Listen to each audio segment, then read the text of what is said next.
February 2nd, 1943. High in the Bavarian Alps, the Berghof stood silent. Snow fell softly over the mountaintop retreat, blanketing the marble terraces and the pine forests beyond. Inside, the air was heavy, not from smoke or conversation, but from the crushing weight of defeat. Adolf Hitler sat alone in the great hall, a vast table before him covered in maps, teletypes, and intercepted radio reports. His hands trembled slightly as he reached for the receiver, but there was no voice at the other end.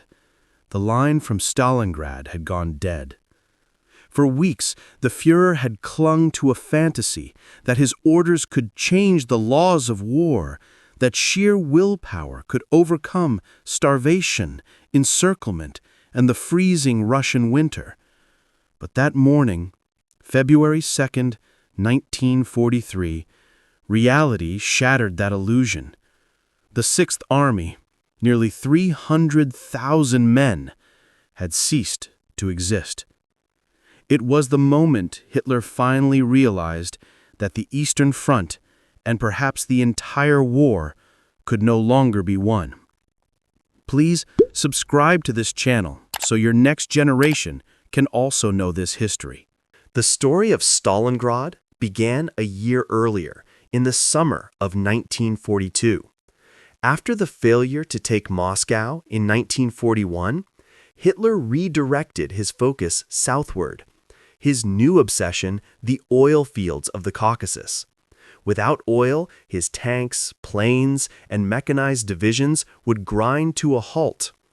Operation Blue, Fallblau, was launched in June 1942. At first, the Wehrmacht advanced rapidly across the southern steppes of the Soviet Union. Rostov fell and German columns pushed toward the Volga River. The spearhead of this offensive was the Sixth Army, commanded by General Friedrich Paulus, a methodical officer, loyal to his orders, but cautious by nature. The city of Stalingrad wasn't just a name on a map. It was a symbol. It bore the name of the Soviet leader himself, Joseph Stalin, and lay on the banks of the Volga, a vital artery for Soviet transport and supply. Capturing it would sever the South from the rest of the Soviet Union. For Hitler, that meant more than victory.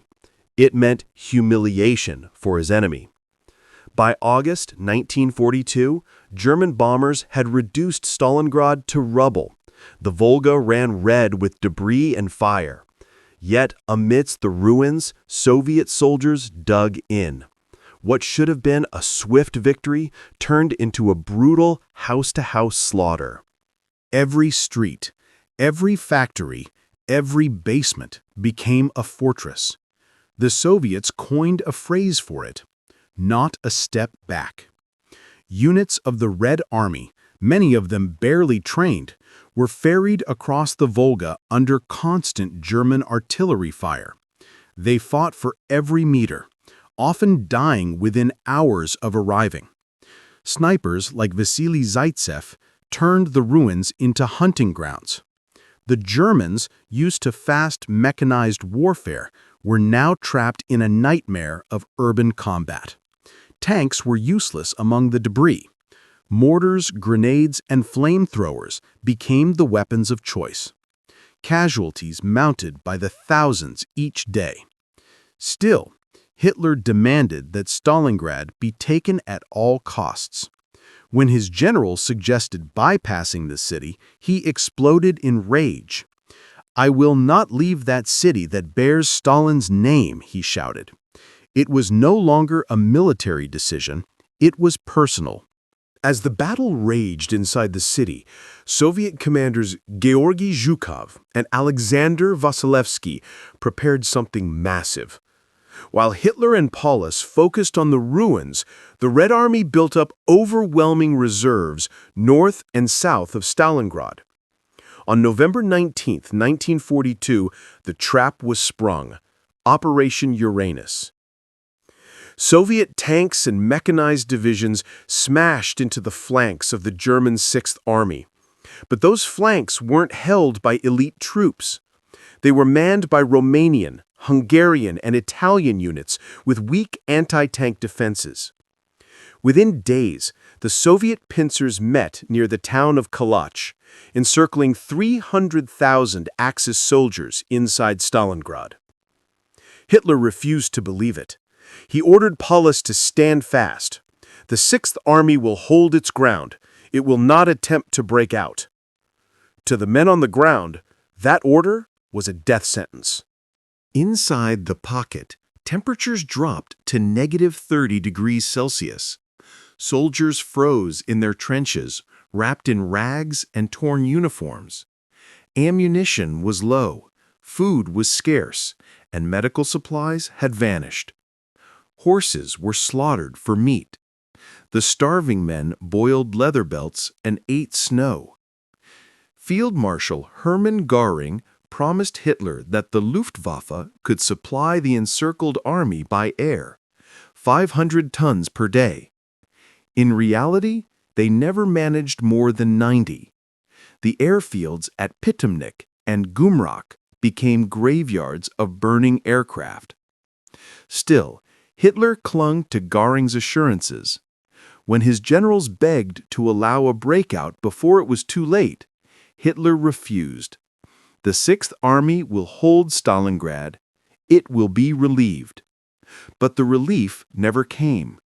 Operation Winter Storm, launched in December by Field Marshal Manstein, reached within 50 kilometers of the pocket, and then stalled. The Soviet ring held firm. By Christmas 1942, the men inside Stalingrad knew they had been abandoned. Back in the Wolf's Lair, and later the Berghof, Hitler continued to issue orders as though the situation were reversible. He berated his generals for defeatism, convinced that his personal will could change the outcome. He refused to face the mathematical truth that no amount of courage could overcome the Soviet Union's industrial capacity. By late 1942, the USSR was outproducing Germany in tanks, aircraft, and artillery. The Red Army had recovered from its early disasters.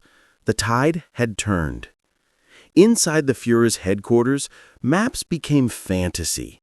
Red arrows showing Soviet advances were minimized, covered by optimistic sketches of counterattacks that would never happen.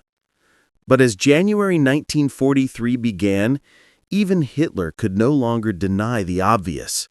The pocket around Stalingrad grew smaller by the day. Starvation, frostbite, and constant bombardment reduced the Sixth Army to a skeleton force.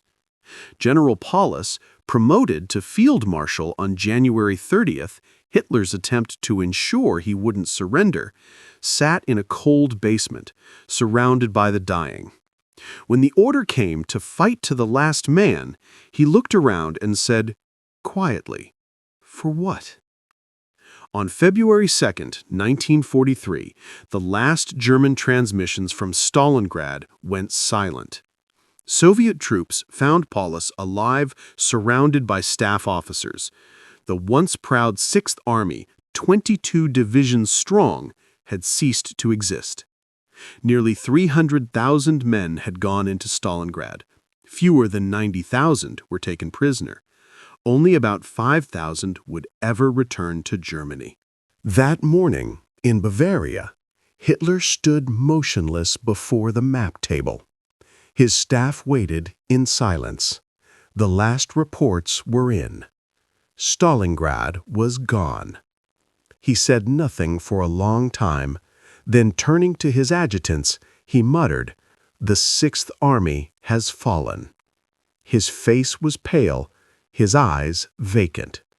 For the first time, he appeared old. Witnesses later recalled that he paced the room for hours, muttering to himself. He refused to eat, refused to speak.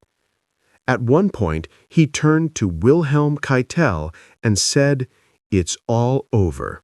"We will never recover from this blow." It was perhaps the only moment in the war when Hitler confronted the truth, that his empire, his vision, and his war were doomed. But by the next day, he was back to giving orders, imaginary counteroffensives, impossible commands. The illusion resumed. Yet something fundamental had changed. The myth of German invincibility was broken. The defeat at Stalingrad sent shockwaves through the world. In Germany, for the first time, the Ministry of Propaganda, under Goebbels, admitted that a major battle had been lost.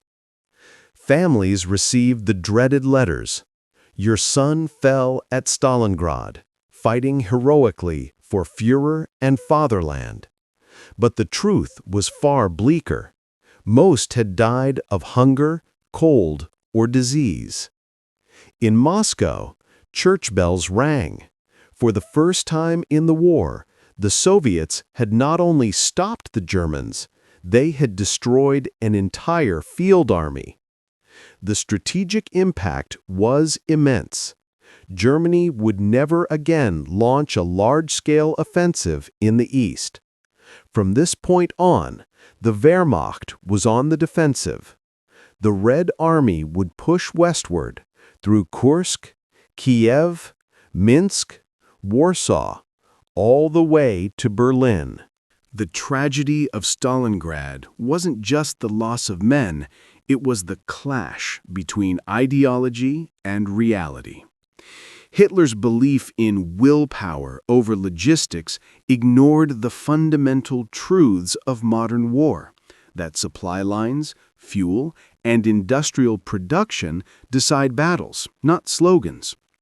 The Sixth Army was sacrificed on the altar of pride, and with it, Germany's dream of conquering the East was buried beneath the ruins of a city that refused to die.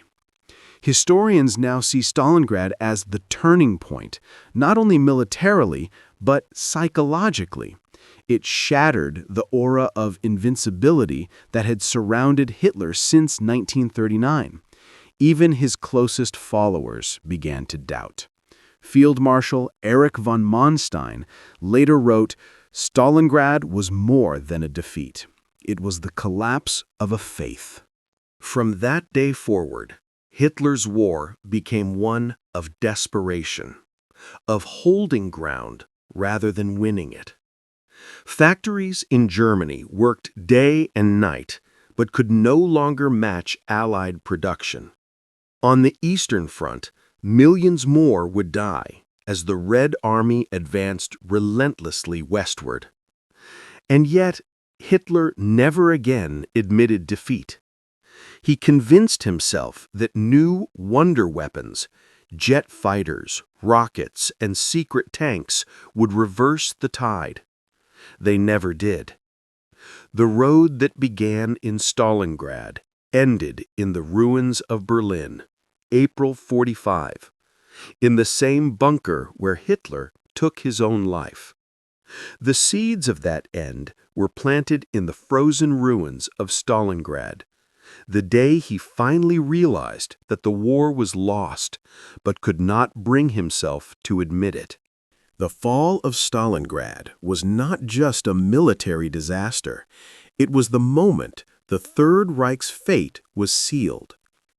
It showed that no empire, no matter how powerful, can survive when arrogance replaces reason. And for the hundreds of thousands of men who perished there, German, Soviet, and civilian alike, it remains one of history's most haunting lessons.